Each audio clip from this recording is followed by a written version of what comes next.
我只要用左手开门，就能随机闪现到一个凶案现场和凶手大眼瞪小眼、惊吓又刺激的瞬间。我反手就是一个关门，火速向上举报。你好，我要报警，我看见有人杀人了，就在城西的龙沙小区4栋619。听到案件，对面的民警也严肃起来，一边记录信息，一边温柔地安抚我情绪。我知道了，已经派人过去，现在就藏在619，对吗？我困惑地回答。我住在楼下的519室，是开门时突然看到楼上那个女孩倒在地上。女警略显惊讶地挑了挑眉，但还是继续询问我看到的凶手特征。不到5分钟，数辆警车就将楼下团团围住。我紧张地靠在门板上，手指不自觉地绞着衣角。凶手看到我的脸，会不会已经逃走了？会不会来报复我？这时门外响起敲门声和女警的声音：“苏女士，我们是警察，请放心开门。”我颤抖着双手打开门，几个身着制服的警官站在面前。为首的男子气度不凡，目光冷峻地盯着我：“你就是报案人，来配合做笔录。”语气生硬的让我不禁打了个寒战。旁边的女警猛地拍了他一下：“陆正渊，说话不能温和点吗？这是报案人，不是嫌疑人。”陆正渊勉强挤出一个笑容：“请放心，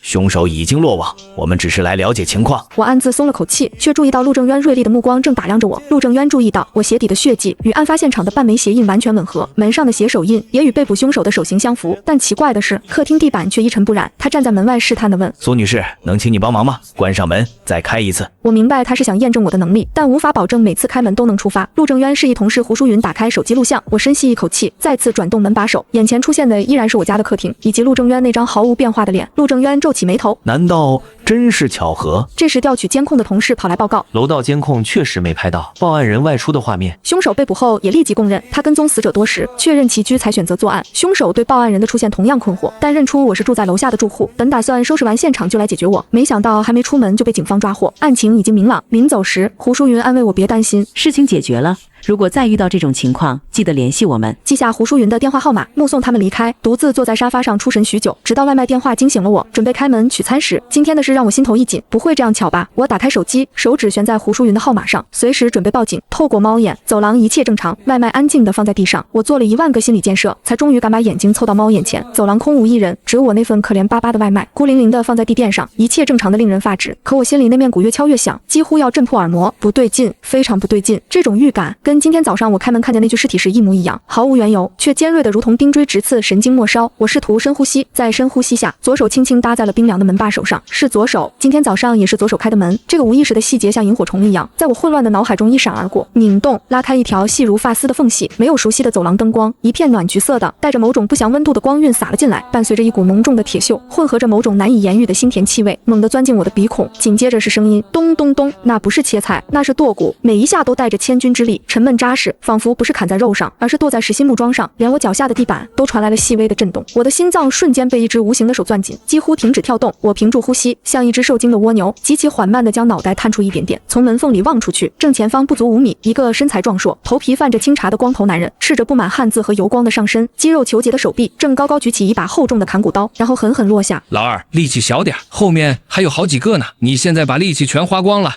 待会儿砍不动怎么办？一个粗疙瘩像砂纸摩擦的男声从前面传来，带着几分不耐烦。光头男动作顿了顿，嘟囔了一句什么。剁砍的动静果然小了一些，但依旧骇人。我浑身冰凉，血液仿佛都凝固了。我死死咬住下唇，不让一丝声音溢出。颤抖着手从口袋里摸出手机，解锁，点开录像功能，动作慢得像电影里的慢镜头。安全第一，安全第一。我心里疯狂默念，对，录像，把能看到的地方都录下来。我把手机摄像头小心翼翼地对准门外，放大，再放大。晃动的镜头里是光头男宽阔汗湿的脊背，是那张布满刀痕和污渍的木桌，是飞溅的一些不明液体。就在这时，那光头男似乎处理完了手上的东西，随手抓起桌上的一团物事，看也不看就往身后一甩，啪嗒，一个东西滚落在地，正好停在我的门缝前，几乎要碰到我的拖鞋。那是什么？我的视线下意识的聚焦，一截人的小臂，而在其中一根手指上，一枚造型别致的银色戒指，在暖橘色的灯光下反射出冰冷刺眼的光，一股强烈的呕吐感从胃里直冲喉咙。我猛地捂住嘴，眼前阵阵发黑，手机差点脱手滑落，被我用尽全身力气才捞回来，后背瞬间被冷汗浸透，衣服黏腻的贴在皮肤上，带来一阵阵恶寒。都让你别乱丢，万一有什么东西落下就不好了。他们快来了，你抓紧点。那粗哑声音的男人再次响起，带着指责，同时传来了脚步声，他往这边来了。我魂飞魄散，几乎是凭着求生本能，猛地将手机收回，砰的一声轻响，把门死死关上，反锁，动作快的只剩下一道残影。在门合拢的前一刹那，我眼角的余光瞥见了一个身影，一个身形矮小、走路姿势怪异、一瘸一拐的男人正朝这边走来。我背靠着冰冷的门板，双腿软得像面条，不受控制的颤抖着滑坐在地。我大口大口的喘着气，像条离水的鱼。报警，对，胡警官。我手指哆嗦的几乎握不住手机，好不容易才找到那个今天早上刚存下的号码，拨了出去。苏婉晴，怎么了？是害怕吗？需不需要我今晚过去陪你？电话那头胡淑云的声音带着关切，背景音还有翻阅纸张的细碎声。不，是我又看到了像今天早上这样的事更可怕的。我语无伦次，但又看到了这几个字，像一道电流，瞬间击中了电话那头的胡淑云和正看向他的陆正渊。你说清楚，看到什么了？在哪里？胡淑云的声音瞬间变得严肃紧绷，同时按下了免提键。我强迫自己冷静，深呼吸，断断续续的将刚才那地狱般的几分钟描述了一遍。诡异的光线，震动的剁砍声，光头男，矮个子男人，还有那枚戒指下的断臂。你能不能过来一趟？我录了视频，那只手就在我面前。我的声音充满了无助和恐惧。待在原地，锁好门，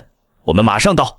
陆正渊沉稳有力的声音透过话筒传来，带着不容置疑的力量。警局的灯光总是亮如白昼，带着一种不容置疑的严肃。我被陆正渊和胡淑云一左一右护送进办公室，我脸色苍白，手里紧紧攥着自己的手机，仿佛那是唯一的浮木。一位在楼下聊天的阿姨，好奇又略带惊恐的目光，让我如芒在背。走，隔壁小区那个女娃娃没找到呢，家里人快急疯了。最近好几个人失踪了，男的女的都有，得小心点。阿姨们的议论飘进耳朵，我心里咯噔一下。失踪案，1个月前我好像刷到过新闻。办公室里，我将手机交给陆正渊，陆正渊戴好手套，神色凝重地点开视频。那压抑的剁砍声，模糊却惊悚的画面，让整个办公室的空气都凝固了。胡淑云凑在一旁，眉头紧锁，敏锐地捕捉着音频里的信息。口音是本地的，语言习惯也是本地化，范围可以缩小。我则努力回忆着视频之外的细节。边边的角落我没拍进去，挂着好几个大铁钩，旁边还有水管。我闭上眼睛，让画面清晰地烙印在脑海里。我想起来了，那种大铁钩跟我之前在乡下见过的屠夫挂猪羊的钩子一模一样。这条线索让众人精神一振。就在这时，办公室的门被猛地推开，一个满脸胡茬、眼带血丝的中年警官冲了进来，正是负责连环失踪案的周警官。他原本只是无意一瞥，目光却像被磁石吸住一样，死死地定在了投影屏幕上，那截断臂以及断臂上的戒指。等一下，周警官声音嘶哑，带着难以置信的颤抖。他几乎是扑到屏幕前，颤抖着手从口袋里掏出一沓照片，快速翻找，然后抽出一张狠狠拍在桌上。照片上是一个笑靥如花的女孩，她的左手食指上戴着一枚和断臂上一模一样的戒指。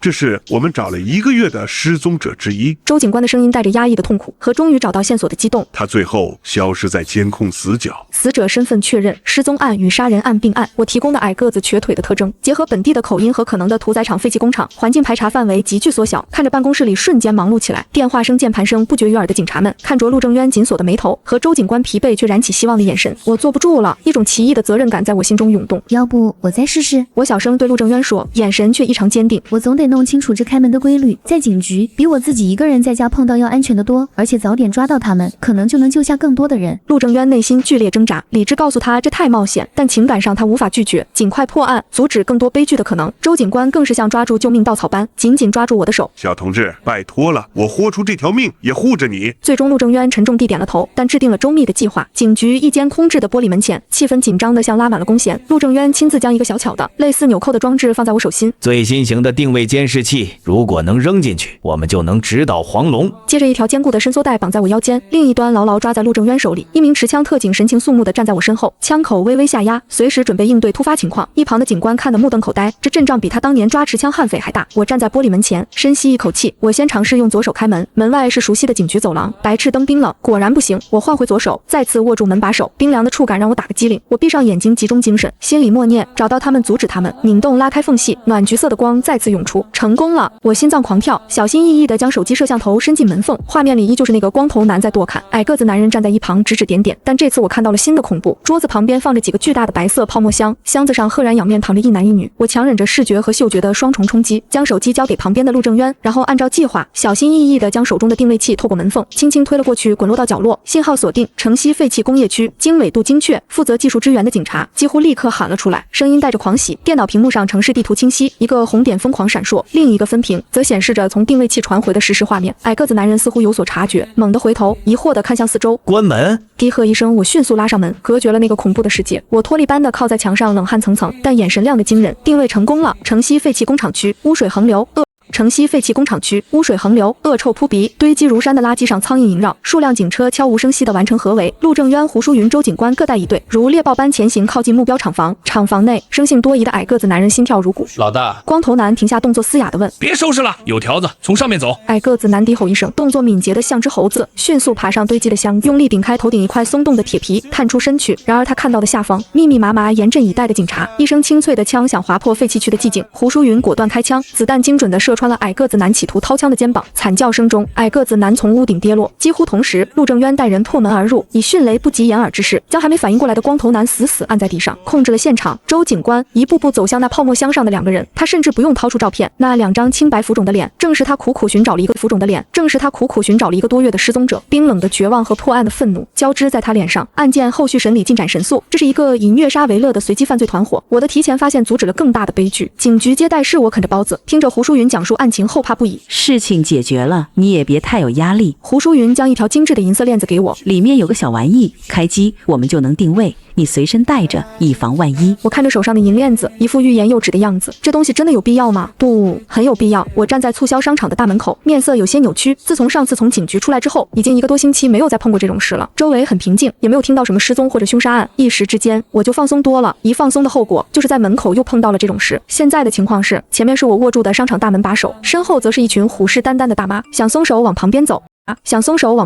但是周围都挤满了人，动都动不了。周围还闹哄哄的，让我快点开门，快点开门啊！着急进去买东西。把我让一下的喊话全都淹没在嘈杂的人声中。就在这时，身后传来一股巨大的推力，旁边的人也往这边挤过来。我刚松开的手再次被迫握上去，整个人被推搡的打开了门，被身后的人推着走进了商场。我有些绝望的闭上了眼睛。今天不宜出门啊！被裹挟着开门，刚进去就到了一个陌生的房间里面，里面的空间不大，也没有什么人。我需要先找个地方藏起来，再找机会离开。在进去的第一时间，我就蹲了下来，左右环视了一圈，最后找到了被放在角落的一张桌子，周边还有好几台大冰柜正在运行，目测桌子底下的高度能容纳我躲进去，前面还有一堆杂物挡着，可以遮挡视线。旁边的小缝隙虽然不大，但是让我钻进去绰绰有余了。说干就干，我半蹲着，脚步迅速挪到桌子旁边，随后把自己给塞了进去。里面的空间跟我想的差不多，不大，但是刚好能把我给藏进去，还有一部分空余。身后还有一块木板，我正是抵在木板上面的。躲好的第一时间，我就把手机调成静音，什么声音都给关了。紧接着我打开了手电筒，又捂住了一半，准备看看周围的环境。就在此时，不远处突然响起了开门声，随着几道沉重的脚步声，紧接着就是一道重物被放在桌面上，发出吱呀声。重死了！今天的货怎么那么多？一个男人的抱怨声在我头顶响起，我猛地捂住嘴巴，整个人蜷缩起来，不敢发出一点声音，生怕引起外面人的注意。别抱怨了，快把东西搬进来，最近风声紧，这些可是要用好长一段时间的。另外一个男生制止了刚才人的抱怨，招呼他赶紧出去。脚步声刚走到门口，我就看到有什么东西从桌面上垂下来，都不用手机灯，从房间头顶的灯光就可以看清楚，那是一双纤细的手，指甲上涂着红色的指甲油，手指还微微动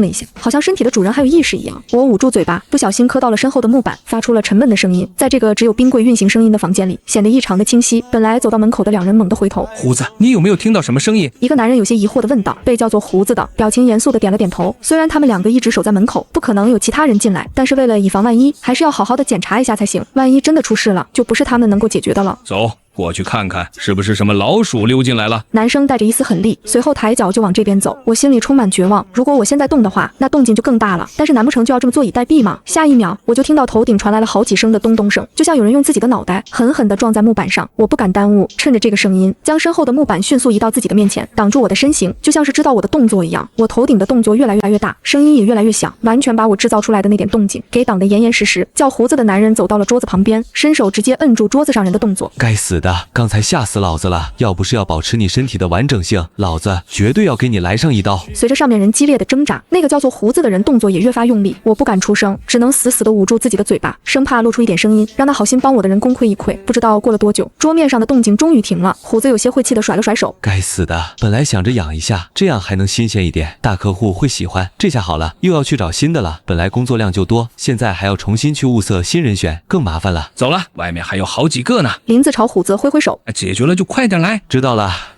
胡子一边说一边往门口走，我死命地捂住自己的嘴巴，眼泪从眼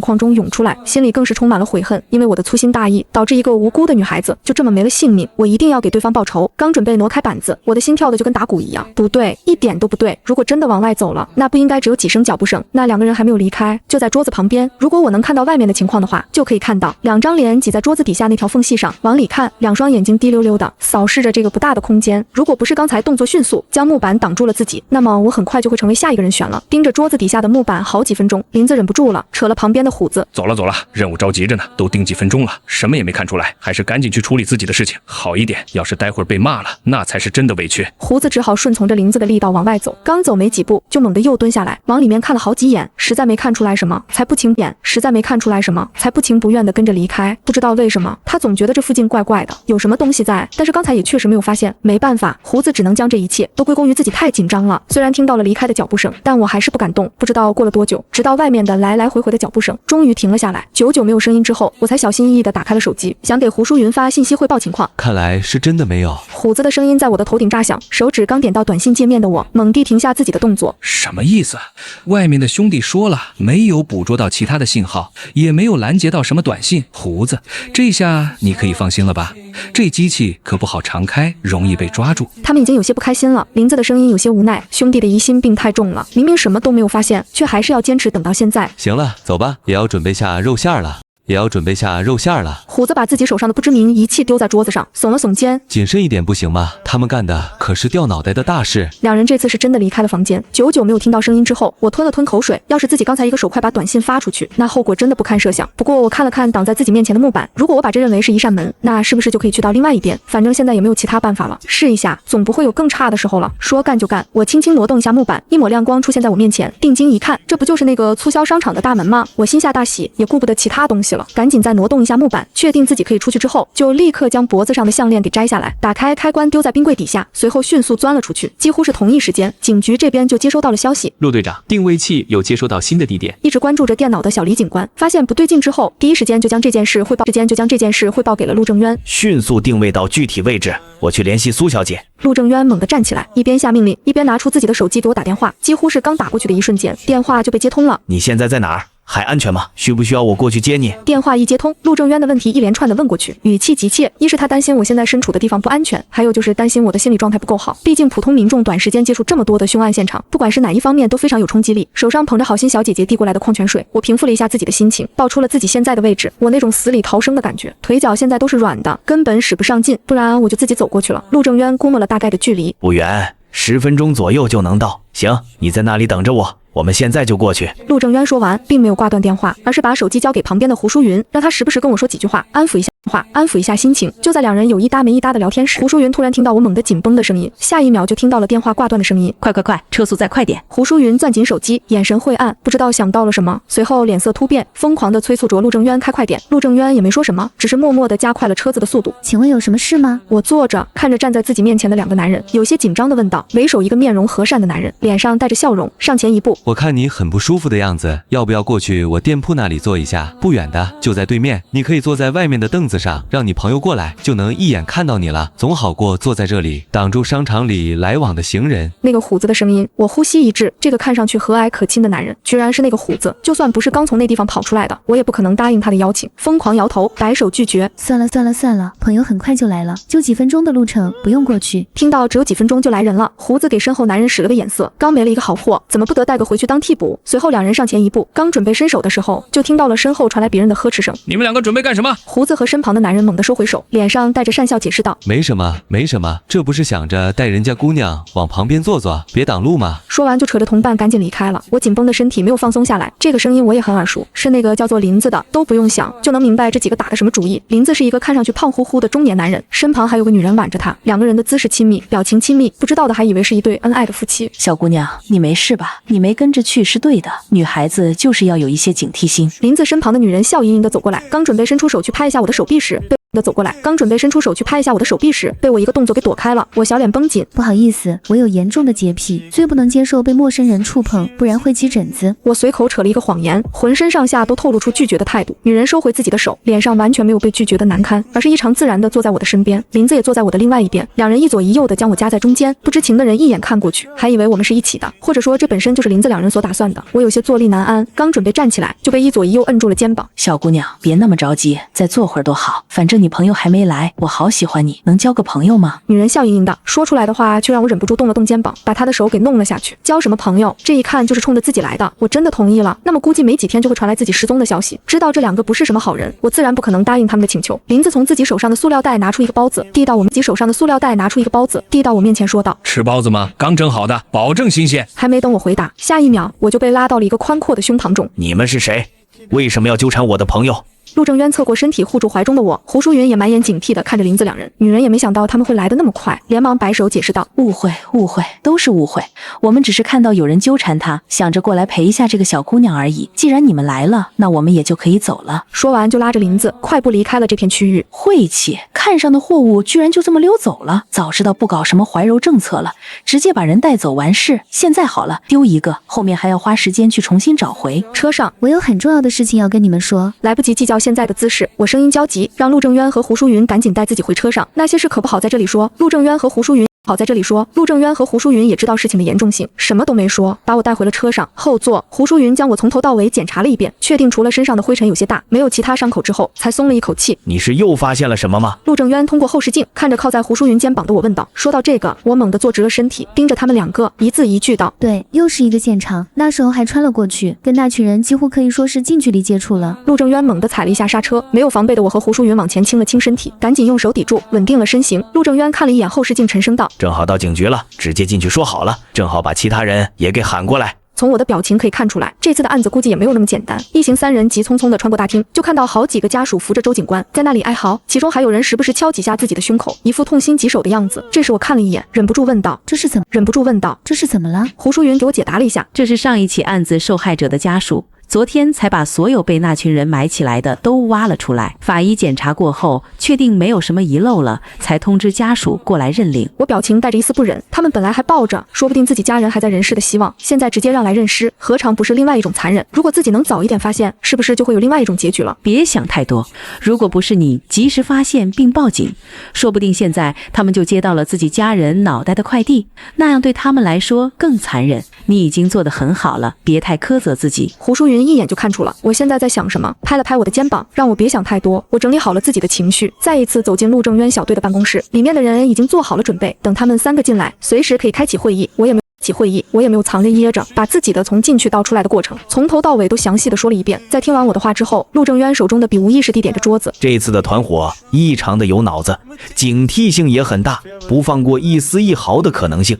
这样的需要知道所有人，然后将他们一网打尽才行，不然放跑一个都后患无穷。胡淑云看着自己手中记录，也感到一丝棘手，心狠手辣，反侦查意识强，还有一定的技术能力，这样的没有那么容易把人给抓到。小李，锁定定位器的地址之后，就调取附近的监控，进出的人员我都要知道有谁。陆正渊心中有了大概的决策，迅速做出了应对措施。是。小李警官应了一声之后，手指在电脑上飞快地敲着。淑云，你再调查一下，最近有没有什么失踪的报案，争取找出那位死者的大致范围。陆正渊又看向坐在旁边的胡淑云说道，他的眼神比较厉害，见过的人就不会再忘记，用来找人再合适不过了。胡淑云也点点头，开始跟办公室外的人沟通，看有没有新的情报。陆正渊摸了摸自己的下巴，犯罪团伙都不是什么善茬，在确保他们没有逃跑的同时，还要做好充分的准备才行。不行，这些还不够，要找另外一个突破口才行。我盯着自己刚整理出来的资料，陷入了沉思。突破点有啊，那两个人。我拍了拍自己的脑袋，我怎么就把这个给忘了？刚才将事情给他们重复了一遍，又重新体验了一遍。刚开始那种恐慌无力的挫败感，一时间将名字和胡子的事情给忘了。现在听到陆正渊的声音，我一下子想起来。我有些无奈地拍了拍自己的脸，对着会议室其他人的脸说道：忘记说了，刚才那一男一女，女的我不知道，但是男的是那个搬运尸体的。女的我不知道，但是男的是那个搬运尸体的林子。就在他们来之前，那个虎子也装好人走过来，说让我过去对面的坐一下。陆正渊有些兴奋地拍桌而起。定位器的位置虽然距离那座商场不是很远，但也不是面对面距离。虎子所指出来的那个位置，应该就是他们另外一个据点，甚至还有可能是他们转移的中转站。我现在就让人去调取那附近的监控，到时候把人都给截一下，过来辨认。苏小姐，待会儿还是要麻烦你了。陆正渊看着我说道。我摇了摇头，表示这个并没有什么。想到自己有可能已经被盯上了，不早点把那群人给抓住，我睡觉都睡不安稳。其他人也没有闲着，他们不仅要调取监控，还要把再远一些的监控也调过来看一遍，防止有什么漏网之鱼。很快，一大沓监控截图就放在了我的面前。苏小姐，拜托你了。陆正渊将手上红笔给我递了过去，脸上带着感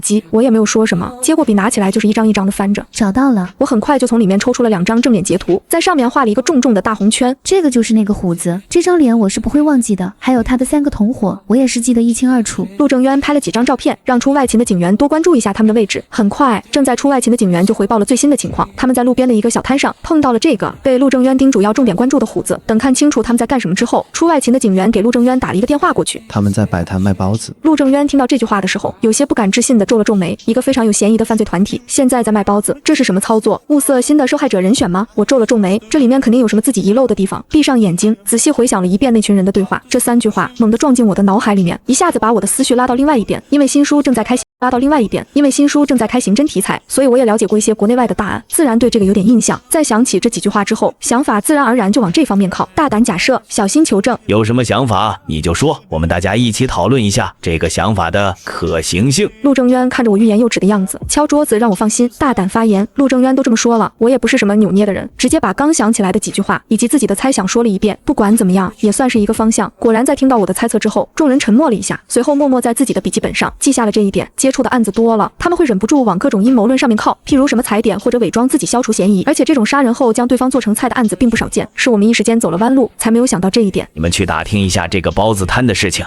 然后找2个人去买一份送回来。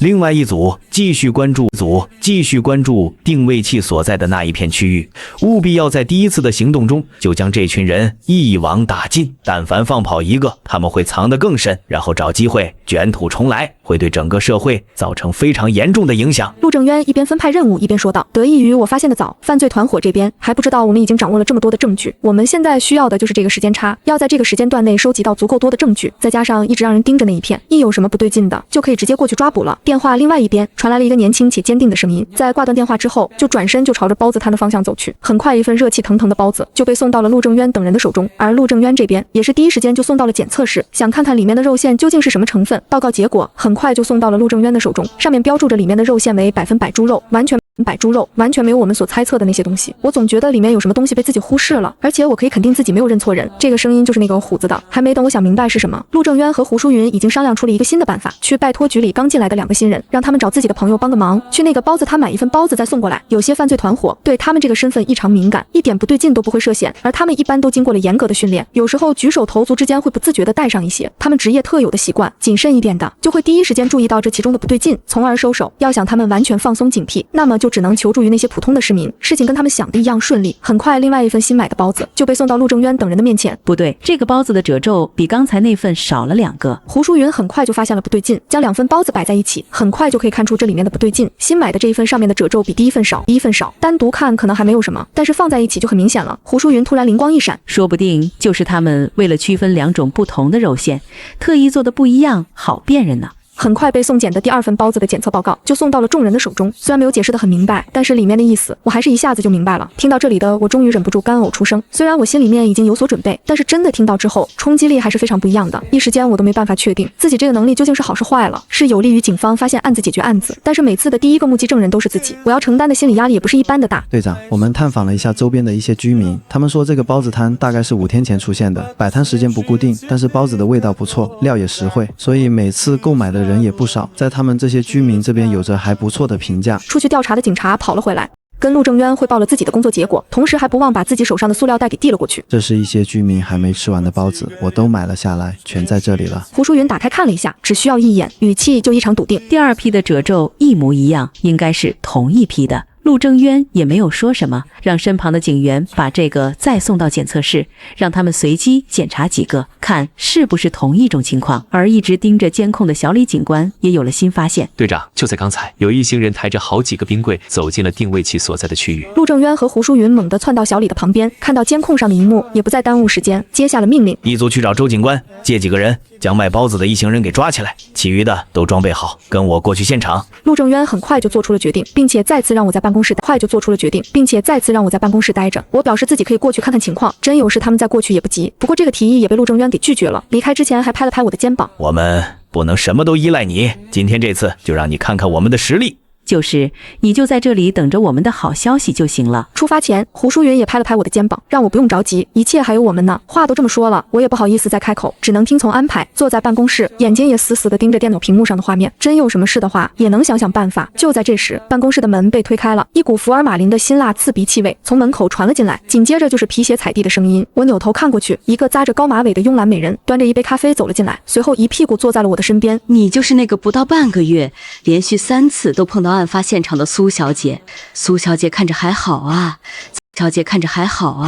怎么那么倒霉？这就是我们口中的柯南体质。美人喝了一口手中的咖啡，表情很平静地问道，但是仔细一听，还能从里面听到一丝震惊。我有些疑惑地看了一眼来人，斟酌了一下，回答道：应该没有第二个这种倒霉蛋了。请问你是？美人撩了撩脸颊旁的碎发，笑容满面。我是负责这3个案子的法医，现在是过来看看让我工作量增加的罪魁祸首是谁。听到这话，我有些尴尬地咳嗽了一声。这种事情也不是我能控制的，可就当维护社会安全秩序了。打击违法犯罪，人人有责吗？我有些不好意思地摸了摸自己的鼻子，我也没想到会这样，可能是我愧疚的表情太明显。美人看着我脸上的表情，最后更是直接笑出声。开玩笑，逗你玩呢。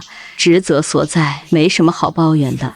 说说你发现现场的心情呗。这边的我在美人法医的话题引导下，心情逐渐放松，没有继续盯着电脑屏幕看。而另外一边的陆正渊和胡淑云则是各自带着小队的队员，分别前往包子摊和定位器所在的地点。而商场对面的那个疑似我们中转站的饭店，也由另外一队人过去。陆正渊挥了挥手，一行人迅速分成2队，远远将包子摊给包围了起来。这个类似于八仙饭店，但是比之更恶劣的包子摊，已经是我们的囊中之物了。陆正渊示意自己小队的成员检查一下装备，确定都没什么问题，找准时间抓住我们。陆正渊指着正在招揽客户的4人，直接下达了抓捕的命令。欢迎下次光临，好吃再来啊。胡子端着满脸的笑容，将自己手中装着包子的塑料袋递给面前的老太，嘴上说着欢迎再来，但是眼底却带着一丝浓浓的恶意。这家包子味道不错，便宜实惠就不说了，这个时候来还买1送1，买回去当个晚饭简直不要太划算。这样的优惠折扣让老太无法抗拒。老太问明天还来吗？这个不确定，要看老板明天把出摊地点定在哪里。不过阿姨您放心，如果明天还在这，我肯定偷偷给你留一份，还是现在这个价格。那就行。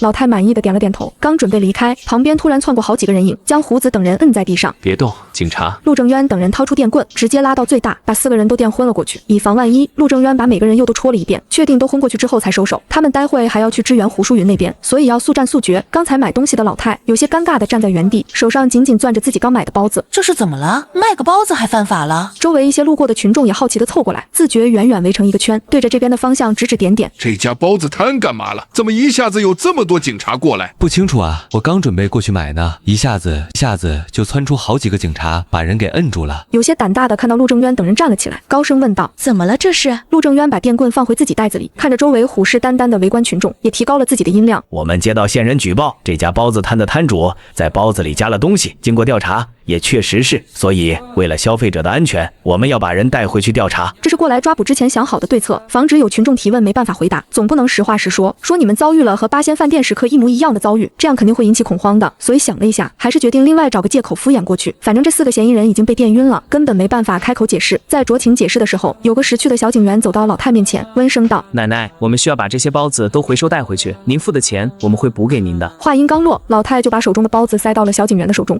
拿去吧，2个包子而已，没什么大不了的。围观的人群在听到解释之后也是议论纷纷，怪不得我吃了他家包子之后还想吃，原来是加了东西啊，我还以为是我馋到连包子都不放过呢。完蛋了，我这几天每天都有吃，怎么办？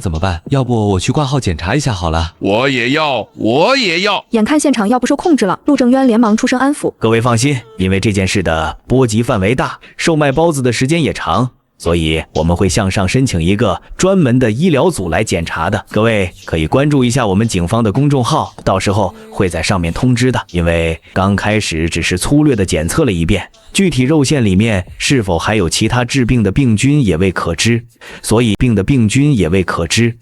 以为了群众的安全，我们高低要给食用过的安排一次体检。不过肯定有人会等不及自己去检查，到时候还需要叮嘱一下医院的医生，统一一下下口径，避免造成更大的恐慌。听到警方有安排之后，围观的群众纷纷松了一口气。有安排就行，有安排就行。见把人员给安抚好了，陆正渊也来不及耽误其他时间，指挥手底下的小警员把昏迷过去的胡子等人抬上警车，送回警局。而剩下的人则是跟他一起过去支援胡淑云那边。等到约定地点的时候，陆正渊发现胡淑云还蹲守在那里，眼神死死地盯着那边，一动不动的。情况怎么样？陆正渊问道。胡淑云摇了摇头说道，情况有点不太好。我们刚到的时候也看到了搬运冰柜的，以为可以抓个正着，可是还没等我有动作，其中一个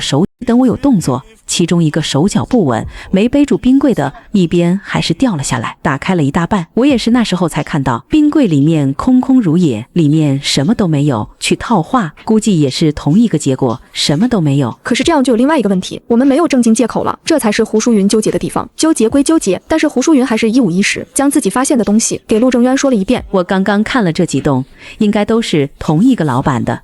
如果我们没有一个熟手带领，可能进去刚走几步就会被里面的人给盯上了，到时候可能还没找到苏小姐丢定位器的现场，里面的东西就已经被转移得一干二净了。陆正渊烦躁地揉了揉自己的头发，胡淑云担心的也确实很有道理，但是他们不能再等了，胡子4个已经抓了，现在最多拖延到今晚，到时候对方绝对知道出事了，得想想办法才行，不能等太久，不然对方就会察觉到不正常了。陆正渊表情沉吟，得想办法，难不成要把虎子带过来指路？不行，从我偷听到他搬运尸体时候的对话就可以知道，虎子这个人警惕心超强，如果不是今天打了他们一个措手不及，想抓到人难度肯定跟现在不一样，让他带路说不定会里应外合给我们制造大麻烦。就在陆正渊纠结的时候，一通电话打过来，给陆正渊带来了新的希望。真的假的？我现在过来了解一下。确定对方不是在开玩笑之后，陆正渊迫不及待就要带着人过去一趟。听着这没头没脑的对话，胡淑云一把扯住陆正渊的袖子，问道：什么好消息？快点说。可能是太开心，陆正渊也就不在意胡淑云的行为，而是仔细的解释了一遍。还记得我们接苏小姐的时候，她不是坐在一家商场的门口等我们吗？胡淑云点了点头，她当然记得，可是这个又跟陆正渊要说的有什么关系吗？胡淑云有些疑惑不解。随后随着陆正渊的解释，胡淑云的表情也变得激动起来。原来除了他们2队之外，还另外有一队是去往商场对面的那家饭馆的。不过刚到没多久，一位女警生理期肚子不舒服，脸色都变白了，还在硬撑。后面还是他的队长发现了不对劲，把人赶到对面的商场，让他在里面休息一下。没想到弄巧成拙，刚好碰上以送卫生巾为借口的买卖行为，于是将计就计，成功将2名人贩子给抓住。随后在厕所堆放清洁工具的隔间里发现了一道暗门，女警也不敢耽误，制服这2个之后就急忙联系了自家队长，把事情从头到尾给他说了一遍。等人到齐之后，紧接着就是2两一队探查这个暗门究竟通向哪里。让我们所有人都没想到的就是，这道暗门最后的出口居然就是那个商场的后门，而后门这边有一条没有监控的小道，可以迅速且隐蔽的通往对面的小饭馆。能在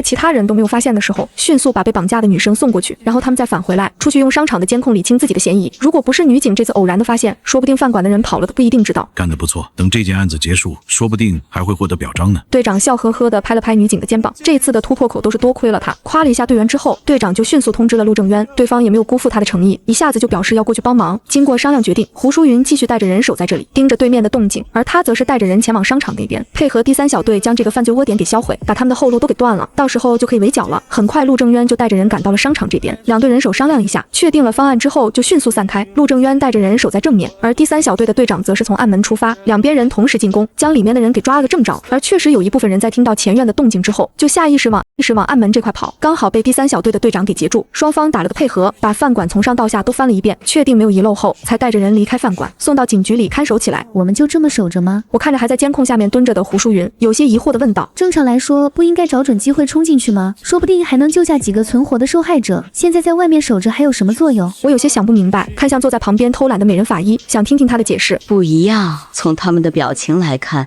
应该是冰柜有什么问题，所以没办法直接冲进去。现在需要等待一个时机，一个能确切抓住他们把柄的机会。法医示意小李警官把监控视频往回拉，然后停在了里面的员工第一次往回搬冰柜的视频，指着上面的脸说道：这里，他们的表情明显很吃力，说明除了冰柜里面还有其他东西。说完这段话，美人法医停了停，又指向最新的视频解释道：而这个明明看上去是同款的，但是他们搬运的表情却显得轻松多了，就说明里面面只有冰柜，没有其他的东西了。我有些惊讶地张大了嘴巴，还有这种说法，我完全没有发现。就在这时，外面突然响起了吵闹声，出去打听一下才知道，原来是虎子几个被抓了回来。刚下车没多久，一行4人就完全清醒了过来，看着周围是他们最熟悉也最避之不及的地方，警局。行了，别在这里坐着了，我们出去看看怎么回事。说完，我就被美人法医给扯了出去。虎子本来还在不断的挣扎，但是身上其中重中之重的东西，就是那根特制的大功率电棍，以及扣在领口可以实时录制视频的小摄像头。与其在这里抓心挠肝的等着陆正渊和胡淑云的消息，还不如看看自己有没有什么可以帮他们的地方。早点将这件事给解决。坐以待毙不是我的性格，说干就干。在办公室众人担忧的目光中，轻轻拧开了关上的大门，和走廊不一样的光线投射进来，我就知道这次又赌对了。将手中的摄像头递过去，通过手机确定房间里面没人之后，我才小心打开门走了进去。美人法医全程懵逼的看着我的动作，这是在干嘛？扭过头刚想问小李警官，就看到我一脸严肃的盯着面前的屏幕，屏幕里的内容也赫然从胡淑云那边的情况变成了另外一个陌生的画面。我看着摆满了整个房间的冰柜，听着整个房间运行的嗡嗡声，脸上的表情变得很难看。虽然知道这里面肯定不可能全部都是尸体，但是只有那么1-2个也很恐怖了。苏小姐，戴上手套，然后找东西开一下你旁边的这个冰柜，电棍也要做好准备，一切以自己的安全为主。门应该还开着，要是有什么不对劲的，务必第一时间跑回来。小李警官的表情严肃，一边指挥的同时，一边跟陆正渊那边同步我的情况。现在不知道我这边是什么情况，也不能在这里留下我的指纹，避免后面被有心人抓住这点抨击。我按照小李警官的说法，小心翼翼地打开了身旁正在运行的冰柜，然后将自己的那个摄像头递到上面，让小李警官看看里面是什么东西。安全正常的肉类储备。下一个。小李警官一边记录着，一边指挥我前往下一个目标。至于那些没有运行的，出于安全考虑，我并没有触碰，并且在路过的时候还把手中的电棍护在身前，眼观六路，耳听八方。苏小姐，回来，外面的动静越来越大了。陆队长他们还没有到那边，应该是你在这里的行踪被暴露了。就在我准备开最后一个冰柜的时候，小李焦急的声音从耳麦中传来。看着最后一个没开的冰柜，我心里有种预感，我们想要的证据就在这里。这个冰柜在最角落，还用东西挡着，要不是走过来的时候不小心踢到盖在上面的布，肯定发现不了。里面应该就是我们要找的东西。我再看一次，总不能到最后一步缩脑袋。我咬了咬牙，再一次重复了之前的操作。摄像头刚递过去的那一瞬间，小房间的门就被推开了，一个看起来瘦瘦小小的男人站在门口，眼神犀利地扫过整个房间，最后目光一下子锁在了我的身上。虽然不知道你这只小老鼠是怎么进来的，但是来都来了，那你就留下来好了。刚好之前那些都没了，你还可以当个新菜品。男人舔了舔自己的嘴唇，表情有些兴奋。他瘦得有些过分，整张脸看过去就像是一层皮包着骨头，双眼通红，眼皮外翻，嘴唇上却长着大大小小各种水泡，神情还莫名的很亢奋，看向我的眼神中带着一丝贪婪，好像看到了什么非常喜欢的食材一样。跑！小李警官在看到摄像头传递过来的画面之后，第一时间点了保存，随后一声高喝，彻底惊醒了我。我拔腿就往门的方向跑，瘦猴男人也是第一时间跟上。虽然他整个人看上去瘦瘦小小的，但是整体的爆发力却不容小觑，几乎是一下子就追上了我。没办法，我只能左绕右绕的，利用这里面的冰柜作为阻挡，暂时摆脱了男人的追捕。很快我被逼到门板旁边，只要往后退一步，我就能回到安全的区域，不用担心被抓住。但是我不甘心，我咬了咬牙，把手背在身后，借助身体的遮挡，将手中的电棍电量调到最大。我刚才也注意到了，这瘦的皮包骨的男人手上没有任何的武器，那自己现在手里有一份可以威慑到他的，自然是不能落下。小李警官几乎是1秒钟就猜出来了我的想法，心里面着急，只能急匆匆地拨通陆正渊的电话，跟他说明了一下情况。你保护好自己，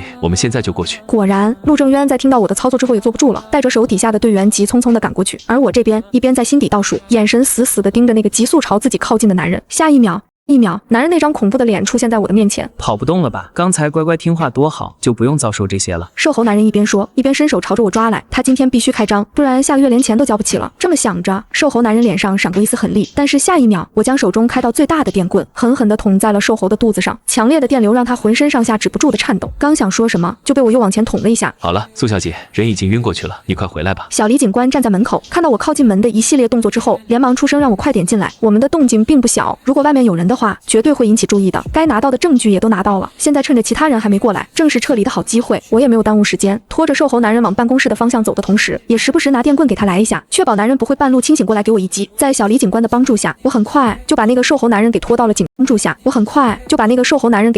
局的办公室。美人法医全程目瞪口呆，这是什么操作？感情我这半个月的班都是这么来的，之前的问题也默默吞了回去。算了，这个一看就知道不是自己能够随便问的，到时候真能知道，局里面也不会瞒着他的。想通这点之后，美人法医也默默上前帮我和小李警官把人给捆起来，同时还不忘把门给关上，彻底断绝瘦猴男人逃跑的可能性。另外一个同样留在办公室的警察也没有闲着，迅速通知外面的同事进来把人给带走，随后迅速回到电脑前，继续盯着陆正渊那边的动静，时不时给他同步一下警局这边的情况。在听到我已经拍到了证据，并且还抓到了一个嫌疑人之后，陆正渊等人精神一振，手上的动作也越发快了。陆队长，里面有一处地方突然多了很多人走动，时不时还有一些人进出同一个房间。就在此时，陆正渊这边一直在监视着目标地点的队员连忙汇报情况。刚才里面还没什么特别的，突然之间就不知道哪里涌出来一群人，齐刷刷往一个地方去。现在又从里面搬出来好多冰柜，还都一一打开检查。突然出现了一群人，每个人看着都凶神恶煞的，胳膊上的肌肉鼓鼓的，看起来能一拳一个小朋友，看着就很不好惹。不过这里豢养着这些看上去就很凶的人，队员觉得有些奇怪，连忙跟陆正渊汇报了情况。听到汇报，陆正渊就知道是刚才我的行为惊动了里面留守的一些人，也可能是发现了有谁突然在房间里消失了，现在在疯狂的寻找。不过这也说明了我抓住的那个男人绝对是一条大鱼。看准机会，我们随时做好准备，然后冲进去，把这群人都给一网打尽。陆正渊盯着面前的空地，心里面默默算着时机，周围的人也握紧手中的器械，等待着最佳时机。看着对面越来越乱的阵势，陆正渊知道时间差不多了，拿出对讲机跟另外一边的胡淑云沟通了一下，确定一切都在计划之中后，一声令下，3队警员从3个方向攻进这个罪恶的窝点。由于这次的案情性质恶劣，其中以陆正渊为首的3个队长更是申请了配枪，以防有什么意外。外面的抵抗在陆正渊的意料之中，不过这群打手看着很壮实，但实际上只是虚张声势。在看到警察冲进来后，象征性的抵抗了一下，就一起抱着脑袋蹲在一边。开玩笑，他们只是看着壮，然后力气大点请来镇场子的，又不是真的打家劫舍的坏人，干嘛要跟公家对着干？这样对自己没有一点好处，说不定还要吃牢饭，老板给的那点工资还不至于他们这么卖命。他们是混混，但不是傻子啊。除去这群识时务的墙头草，剩下的那些才是陆正渊他们这次的主要目标。留下几个人守着这群已经投降了之后，陆正渊的目光就盯在了对面的几个人身上。他们围成一圈，每个人手上还各自拿着一把武器。他们有武器，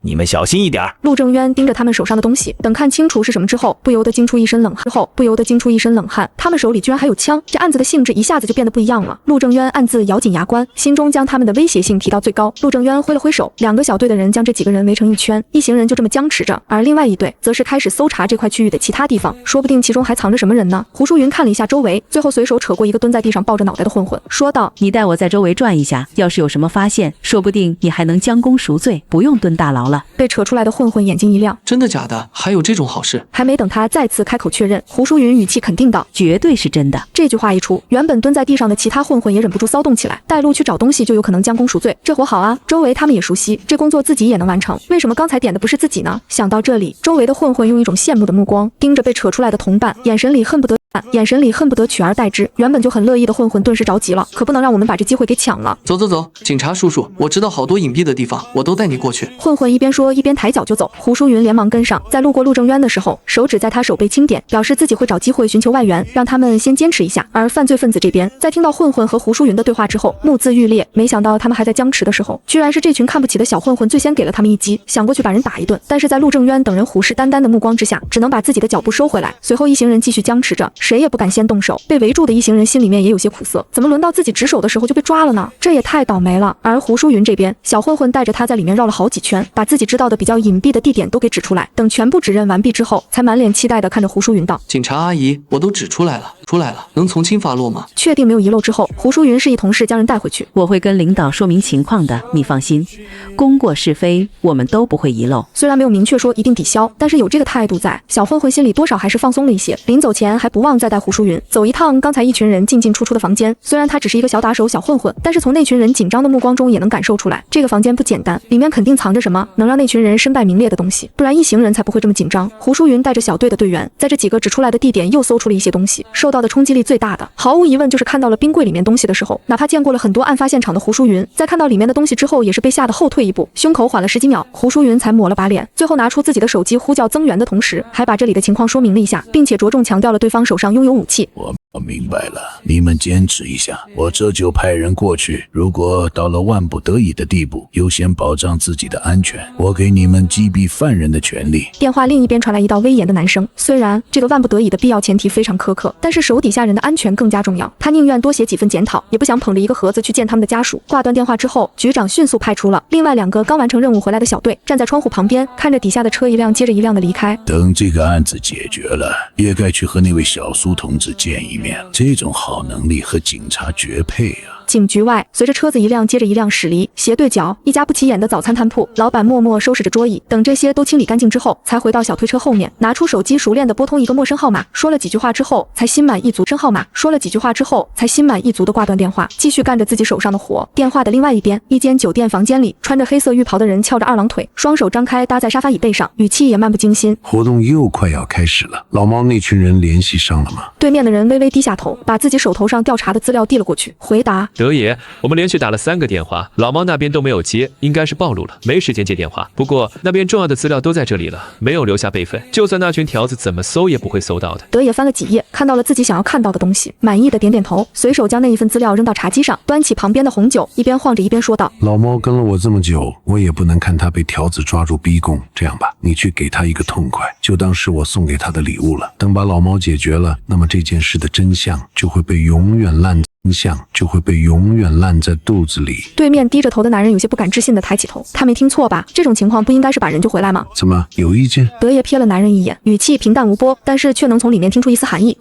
没有。男人摇了摇头，坚决否认。等出去之后，看着手上的钱币，再一次肯定了自己心中的想法。而另外一边，确定没有什么遗漏之后，胡淑云才带着小队的人回到陆正渊旁边。他们一行人还在对峙，好像在比谁能坚持得更久一样。不过到底是陆正渊，他们每天训练，身体素质远比这群人好。被围起来的罪犯一行人已经有人手臂颤抖，举枪的手更是抖动不停。要不是不能被抓住的想法支撑着，他们估计早就把手中的东西丢到一边了。陆正渊知道这是一个机会，目前优势在他们这边，只要坚持下去，说不定能把伤亡降到最低。看到胡淑云一行人回来之后，陆正渊也明白了，东西调查的差不多了。被围在中间的男人咬了咬牙，他不是傻子，自然也能看出来现在的局面优势并不在他。再怎么僵持下去，那么到后面自己绝对会被抓住。往后走，谁拦就直接开枪。咬咬牙，男人还是决定拼一把，不能在这里坐以待毙，拼一下，说不定自己还有逃离的机会。现在他们手上也有枪，为了最大程度的减少伤亡，不到万不得已，面前的这些条子不会开枪的，正好可以趁着机会跑出去。说干就干。话音刚落，一行人围着男人缓慢而有规律的往后离开。事实也正跟他想的一样，陆正渊等人只是跟着移动，没有真的开枪。只要到了外面的大街，周围那些来往的行人增加，这群人的行动也只会更加拘束，到时候自己逃跑的机会就更大。而陆正渊这边完全是听到了胡淑云传来的消息，局长派人正紧急往这边赶了，下定决心要在今天把嫌疑人都抓捕归案，有坐标有指挥，肯定可以把这群人给一网打尽。就在老猫还在一点一点往门外挪的时候，德爷派过来的清道夫也准备就绪。砰！就在老猫一只脚快踏出大门的时候，一枚子弹从他对面的高楼射出来，正中眉心，脑袋突然出现一个大窟窿。老猫还没弄清楚这究竟是怎么一回事，就被之前的同伙给一击毙命了。本来还围着保护他的一些打手也懵逼了，他这样让他们很难做啊！继续跟警方对峙吗？那可能下一个被带走关起来的就是他们了。怎么回事？局长难道没说要留活口吗？陆正渊看着瞪着一双眼睛倒地的老猫，声音有些不敢置信。这不对啊！胡淑云更是连忙拿出自己的手机，迅速拨通了局长的电话，得知增援还没到，就明白这一枪不是我们自己同伴打的，为的就是灭口。在听到胡淑云的解释后，都不用陆正渊开口，第3小队的队长就带着人往刚才子弹射出来的方向跑去。胡淑云看着躺在地上死不瞑目的老猫，低声问：现在怎么办？陆正渊盯着面前已经没了声息的老猫，又看了看因为老大死了一时迷茫不知道要干什么的小弟们，舌头顶顶后牙槽说道：先把他们带回去，虽然只是一些小喽啰，但是知道的东西肯定也比那些小混混多。行。胡淑云没有质疑，而是招呼自己的队员把人给带回去。因为老猫死了，刚才还有心情抵抗的手下现在也没了动力，一个两个乖顺的伸出手腕，任由胡淑云等人把他们给扣起来。而局长派过来支援的人，在知道对方还有一个狙击手，并且这边不需要他们帮忙之后，就带着人赶过去支援第3小队的队长了。他们不能放任这样一个危险人物在城市里乱逛。陆正渊一行人押送着他们回到警局之后，就看到我蹲在办公室门口，时不时朝着走廊尽头的方向看，明显就是在等他们。旁边还站着局里的那个法医，还没等陆正渊开口，胡淑云就小跑过去把我从地上给拉了起来。你怎么坐在这里？在办公室里面等着就好了。胡淑云的语气中带着一丝嗔怪，手上的动作也没有停下，一边手拉着我，另外一边拉过旁边的美人法医，直接往办公室里面走。这不是等你们回来吗？怎么样，人抓住没有？我的语气中带着期待。在听到我的问题之后，胡淑云想了想，措辞严谨地回答道：应该算成功，不过没活抓到另外一条大鱼，有点不太好定义。陆正渊也走了过来，直接坐在旁边的椅子上，手指灵活地转着一支笔，语气散漫：顾大法医，有工作了还不过去吗？小心我举报你偷懒啊！美人法医顾林非常不耐烦地朝着陆正渊翻了个白眼，一改在我面前的优雅，回对的语气也非常不客气。就你屁话多，有工作老娘会不知道处理吗？说是这么说，但是对完之后，顾林还是非常诚实的从椅子上站了起来，往外走的时候还毫不客气的在陆正渊脚上狠狠地踩了一脚。过来把那几份报告带走，别向我帮你拿过来。顺手的，别向我帮你拿过来。顺手的事情还要我特意跑一趟，真的是咖啡喝不喝，给你冲一杯。陆正渊骂骂咧咧的，但身体还是很诚实的跟了上去。走出办公室的下一秒，顾林又回头朝我打个招呼，我下次再来找你玩。我有些尴尬的朝他挥了挥手。等到两个人都离开之后，我凑到胡淑云身边，欲言又止。不知道为什么，总感觉这两个人之间的氛围有点怪怪的。还没等我问出口，胡淑云就凑了过来，笑嘻嘻道：“是不是好奇这两个的关系？”我疯狂点头，猜去吧，小心刀尖剁掉你下巴。胡淑云揉了一把我的脑袋，把我头发弄乱之后，留下这句话就离开了。临走前还顺手把门给关上了。待会儿外面可能会比较吵，还是把门关上好一点。他只是回来办公室休息一下而已，那边还有好多工作需要他去解决呢，一点时间都耽误不得。我摸了摸自己的下巴，开始各种各样的脑补，难不成是父母重组家庭，然后两人两小无猜，长大顺理成章在一起的德国骨科，还是说办公室恋情，或者更狗血的两个死对头的孩子，互相看对眼的欢喜冤家。还在疯狂脑补的我，注意到小李警官看过来的眼神之后，猛地拍了拍自己的脑袋，这不是有现成的人选吗？干嘛要自己费脑子去想啊？直接问啊！想到这里，我几步走到小李警官身边，眼神诚恳地看着他。小李警官，你肯定知道对吧？能透露一点吗？本来还在看戏的小李警官，没想到这把火居然烧在了自己的身上。在听到我的问话之后，疯狂摇头。那不行，猜关系是我们办公室每个新人进来之后必备的游戏，我现在说了就没有戏剧效果了。最重要的一点，如果我也猜错了，那后面几个星期的话题中心将不会再是自己。想到自己那时候闹出来的笑话，以及后面被调侃的次数，小李警官表示自己绝对不会开口。没得到自己想要的答案，我咬咬牙，自己想要的答案，我咬咬牙，我就不信自己猜不出来。见我的注意力不在自己这边之后，小李警官一边处理着工作，一边说道：“苏小姐，你先休息一下吧，估计这次也要给你做个笔录才行。”就凭着我后面还抓了人回来，以及发现了很多重要的证据，这份笔录就少不了。而且想到自己收到的消息，小李警官看向我的眼神中带着一丝羡慕，自己非常努力才考到了这个警局，而我却只用了3次就成功为自己拿到了一个编制，而且一进来的等级就比自己高，这让小李警官有些焦虑不安。不过想到我这3次经历的事情，小李警官本来有些躁动的心情一下子又平静了下来。几乎每一次我都是直面凶手的，今天还跟犯罪分子周旋了那么久，差点就交代在那里了。想到这里，小李警官本来还有些羡慕妒忌的心情一下子就平缓多了。我想也是，准备出去上个厕所就回来好好待着。刚打开门，我又沉默了，关门再打开，还是同一个场景，面对那几双恐惧的眼神，我往后退了一步。